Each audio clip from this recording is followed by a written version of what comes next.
तुम लोग मार काट वाला कंटेंट नहीं देख पाते तो इस वीडियो को यहीं पर छोड़ सकते हो। यह सच्ची कहानी शुरू होती है उत्तर प्रदेश के उन्नाव शहर से। तारीख थी 6 मार्च 2023। एक आदमी जिसका नाम जयप्रकाश बहादुर था, वह 6:30 बजे के आसपास किसी काम से अपने घर से बाहर जाने लगे।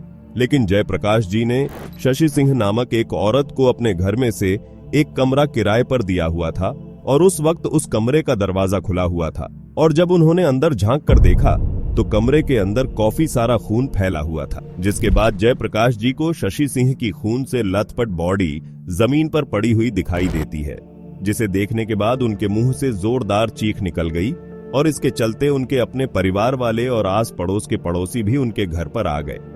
यह दृश्य देखने के बाद उनका पूरा परिवार और पड़ोसी भी सदमे में थे। अब यहाँ पर इसी हड़बड़ाहट में पुलिस को सूचना दी जाती है। मौके पर मामला सुन पुलिस भी जल्दी से लोकेशन पर आती है और जब उन्होंने बॉडी के पास जाकर चेक किया तो शशि सिंह अब इस दुनिया में नहीं थी। उनकी बॉडी पर काफी सारे घाव भी थे। मगर आखिरकार शांति से रहने वाली शशि सिंह की हत्या कैसे और कब हुई, यह सवाल जयप्रकाश जी और उनको पड़ोसियों से लेकर पुलिस के दिमाग में अभी भी खटक रहा था।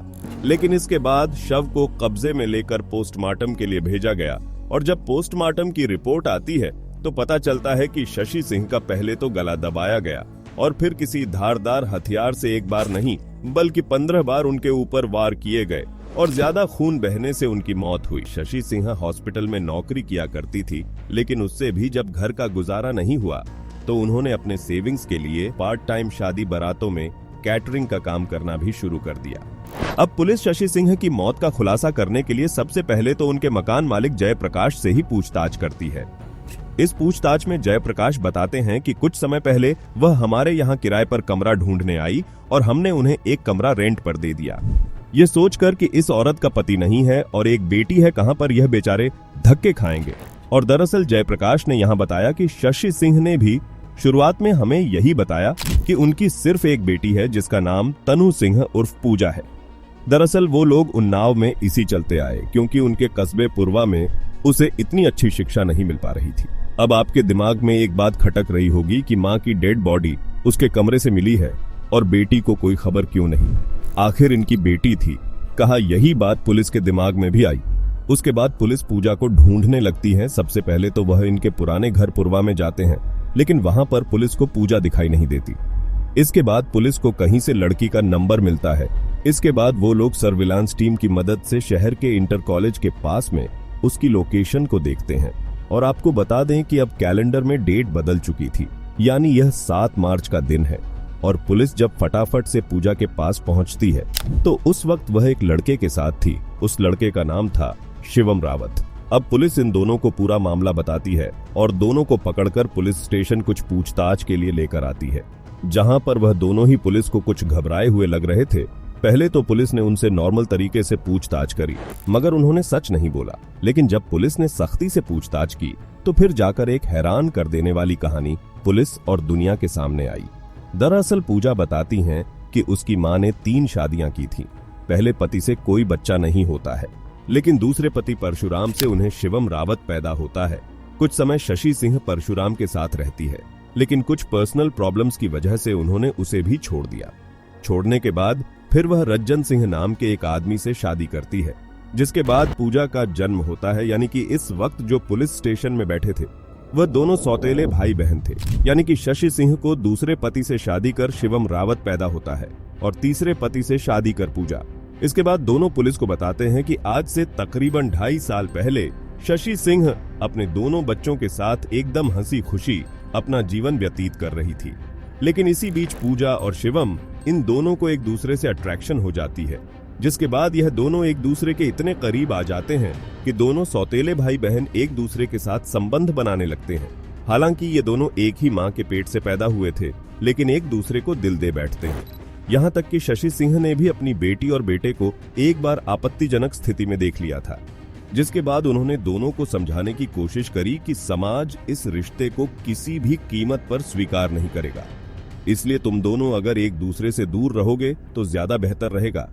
मगर इतना समझाने के बावजूद भी इन दोनों को एक दूसरे के साथ रहना इतना बढ़िया लगने लगा था कि उन्होंने अपनी मां की बात तक को नहीं माना। इसी चलते शशि सिंह ने कुछ महीने पहले पूजा को लेकर अपने गांव से 20 किलोमीटर दूर उन्नाव में आने का फैसला किया। अब यहाँ पर शिवम गांव में रहकर अपनी जिंदगी जी रहा था और इधर शशि सिंह ने अपनी बेटी पूजा का रिश्ता सफीपुर के रहने वाले मनोज नाम के एक लड़के से तय कर दिया। और शशि सिंह की मौत के 10 दिन पहले ही पूजा और मनोज की गोद भराई की रस्म को भी उन्होंने पूरा किया था। लेकिन पूजा और शिवम यह दोनों ही इस रिश्ते को लेकर खुश नहीं थे।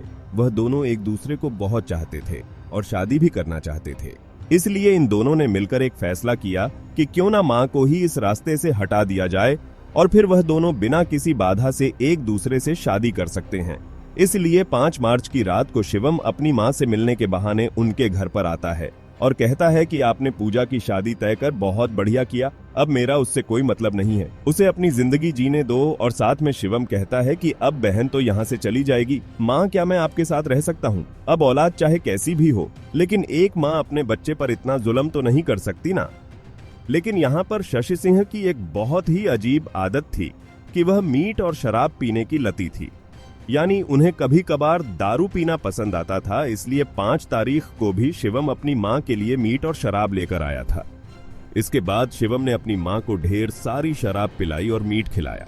और जब उसकी मां नशे की आदत से बिल्कुल धुत हो चुकी थी, यानी उन्हें कुछ भी नहीं पता लग रहा था कि उनके आसपास क्या हो रहा है, तब शिवम ने पहले तो उनका गला दबाया और फिर कुछ देर बाद जब उसे अभी भी यकीन नहीं हुआ कि उसकी मां मर चुकी है कि नहीं, तो उसने अपने पास लाया हुआ चाकू निकाला और फिर एक के बाद एक 15 वार किए। जी हां, बिल्कुल शिवम दारू और मीट के साथ अपने साथ एक चाकू भी लेकर आया था। इसके बाद शिवम और पूजा एकदम फ्री हो चुके थे, वह अब कुछ भी कर सकते थे। उन दोनों को कोई रोकने वाला नहीं था। इसके बाद मर्डर करने के बाद वह दोनों बैठकर पूरा प्लान बनाते हैं कि वह यहाँ से कहाँ जाएंगे। इसीलिए वह सुबह के तकरीबन 4 बजे इस घर से निकल जाते हैं और उनका मकसद यह था कि वह यहाँ से जितनी दूर हो सके उतनी दूर चले जाएंगे और अपना घर बसाएंगे। हालांकि इन दोनों का प्लान तो दिल्ली जाने का था, लेकिन बेचारे सर्विलांस की मदद से बीच रास्ते में ही पकड़े गए। दरअसल पूजा का नंबर ढूंढने से पहले पुलिस ने आसपास के सीसीटीवी कैमरास भी चेक किए थे, जिसमें ये दोनों सुबह सुबह यहाँ से जाते हुए रिकॉर्ड हो चुके थे। अब जैसे कि मैंने शुरुआत में ही बताया कि जब शशि और पूजा दोनों किराए पर मकान ढूंढ रहे थे, तो उन्होंने जयप्रकाश जी को यही बताया था कि वह सिर्फ मां और बेटी ही है। इसी वजह से किसी को नहीं मालूम था कि शशि सिंह का कोई बेटा भी है। हालांकि जब पुलिस ने इन दोनों को कॉलेज के पास से पकड़ा तो शिवम ने पूजा की मांग भर रखी थी। आरोपी शिवम ने रास्ते में लाल रंग का गुलाल खरीदकर पूजा की मांग भर दी ताकि उनसे रास्ते में कोई भी किसी भी प्रकार की पूछताछ ना करे। इसके अलावा इनका प्लान यह था कि अगर कोई पूछेगा तो यह लोग ये बताने वाले थे कि यह दिल्ली अपने घर पर जा रहे हैं। लेकिन वो कहते हैं ना कि जुर्म चाहे जितनी मर्जी चतुराई से किया जाए, वह कभी छुपाए नहीं छुपता। और ठीक ऐसा ही इस मामले में भी हुआ। खैर, इसके बाद दोनों आरोपियों को मर्डर करने के चलते गिरफ्तार कर जेल की सलाखों के पीछे कर दिया गया। खैर, इस पूरे मामले के बारे में क्या सोचते हैं, अपने विचार कमेंट बॉक्स में जरूर देना। तो यह थी वायरल रियल स्टोरी की तीसरी वीडियो। उम्मीद है तुम लोगों को पसंद आई होगी। अपना और अपनों का ख्याल रखिए और दिमागी संतुलन कायम रखिए, क्योंकि आजकल कई बार टेंशनों की वजह से इंसान को पता नहीं चलता कि वह क्या कर रहा है।